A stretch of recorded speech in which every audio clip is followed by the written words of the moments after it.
So we're talking about something a little bit different today, guys, and that is the Ruger PC9.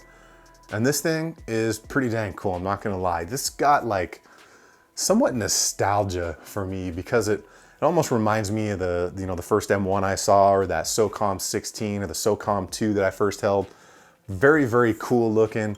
And I know everybody's gonna say, well, what about the AR9 platform? Because you've got the same manual as ARMS. Well, not really. There are slight differences in the AR9 and the AR15 platform depending on the manufacturer you buy. And I like them too, guys, I really do. I've got my PSA 9mm AR coming up. I'll do a review on that soon. Definitely good, but this is in a different category. So I can't really hold an AR9 next to something like a carbine like this and kind of call it the same, because it's not. They're completely different setups. So the way this thing comes is you got your options between running Ruger or Glock style magazines in here. Obviously, as you can see, I went with the Glock because I'm probably going to be carrying a Glock, and I'd rather have the same mags for everything that I'm carrying than something different.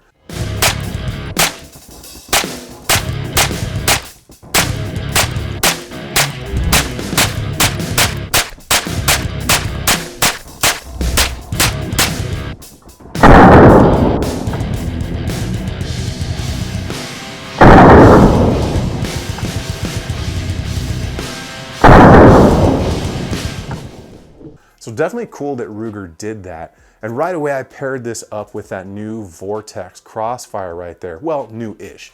It's been out for a little bit, but I can tell you we've been running these on 40mm launchers, and this thing has taken a beating multiple times over, and it is just holding together very well for what it is, especially for like 130 or 150 bucks you can get these things for right now. So definitely very cool. I will leave links for all this stuff down below for you guys. You just got to check that first link in the description. It'll take you to a page where everything's listed. So we can see that this thing is pretty cool. You got your full rail across the top. You got a very cool fluted heavy barrel on there. You got your basic sights, and then you got a threaded barrel. So that's pretty awesome, because I am definitely going to run this suppressed here pretty soon, guys. And then it's the takedown. And that's what was really cool for me, and kind of what made me make the decision to get this. So I have a couple of 1022s. One's the, just the basic version that I've done a bunch of stuff to, and then the other is that takedown. Now I think everybody should own a 1022, and I will be doing a video on those real soon. There's a reason everybody should own a 1022, and that's cheap ammo for days.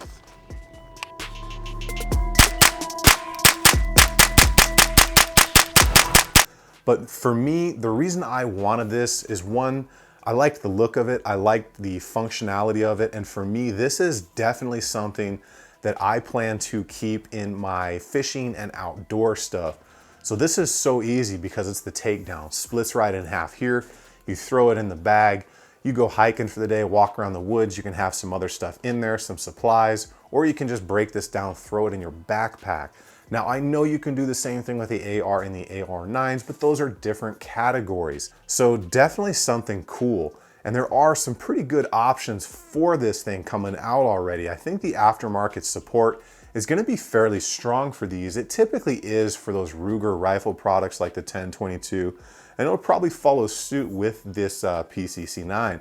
So I wanna go ahead and get into this and kind of show you guys the basics of this, and then we'll definitely do more in-depth things later as far as like cleaning, and then some definite modifications we are gonna do to this here on the channel. So if you guys like learning about this stuff and getting some unbiased reviews on things like this that you may be interested in, you're gonna hit that subscribe button for me. We're gonna get into this Ruger right now.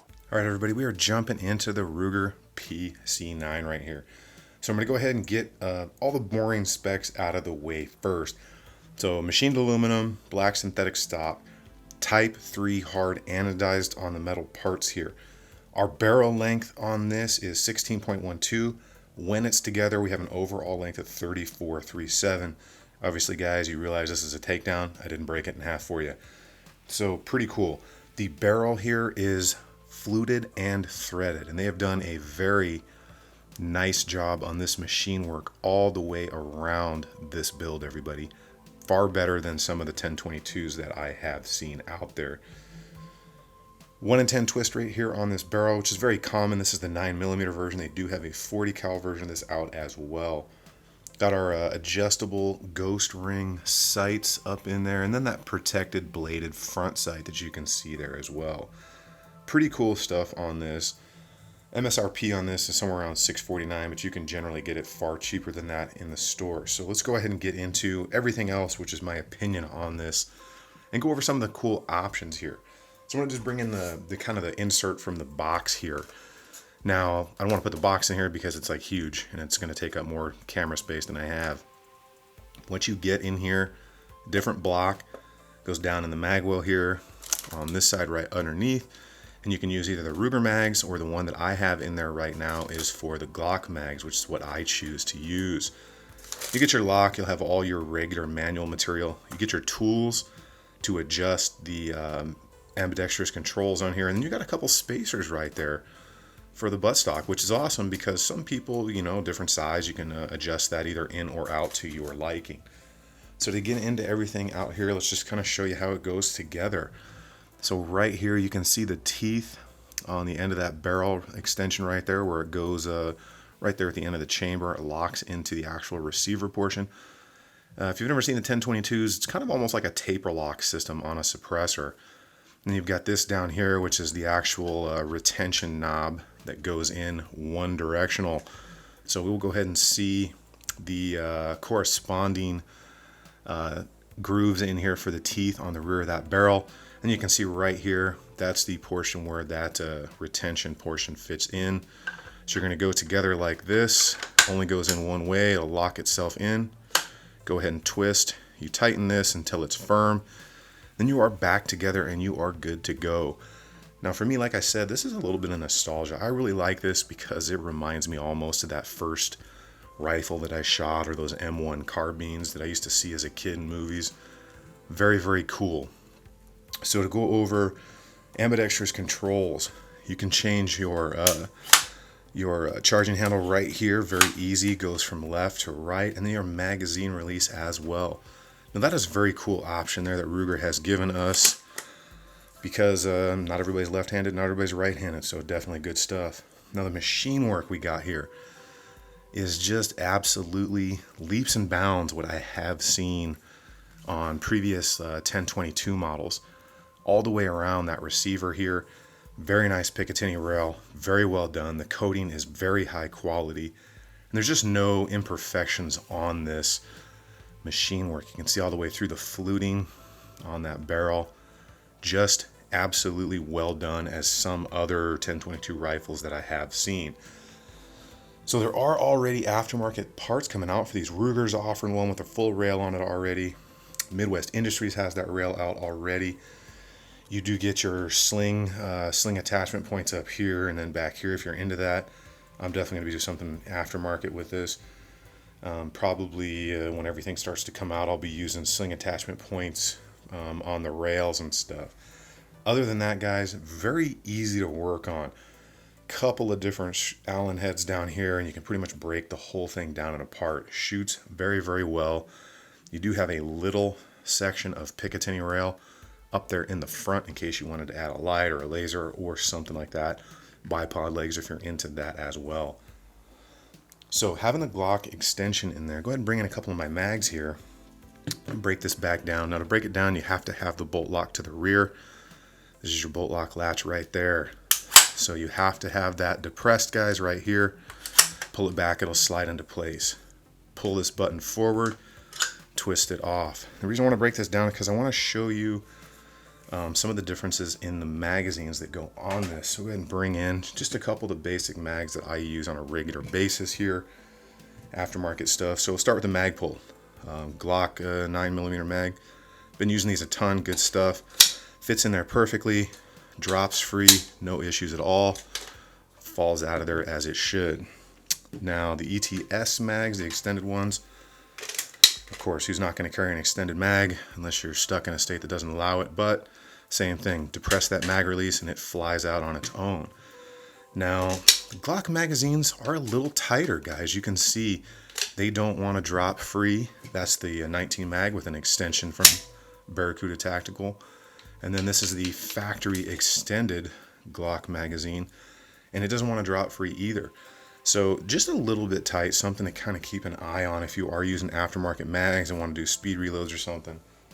You may have just a tiny bit of an issue with the Glock factory mags, but all the other ones that I've used seem to operate just fine in there.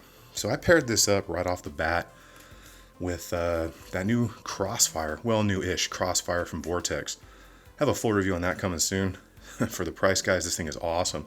One of the other cool things that I didn't know, just kind of happened to notice, is you've got this little valley up here between the mount. If you're doing like an absolute co-witness on an AR, that actually lines up perfectly with these sights. So if your optic if it went down, you could actually just look right through that window and pick up your iron sights as you would normally need to do.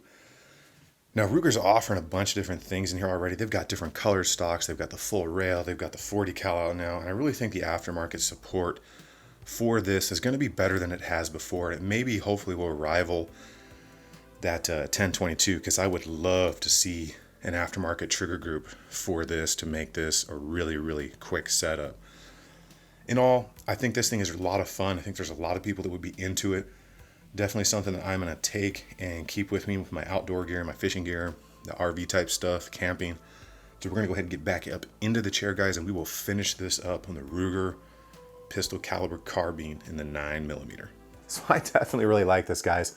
I mean, this thing is just cool. And like I said, for me, it's a little bit of that nostalgia, but at the same time, it just functions. I mean, this thing has just barely more of the recoil impulse than a 22, and you get a 9mm. It's accessible with your Glock mags. There is a ton of aftermarket stuff coming. I know Midwest Industries already has that rail coming out for it.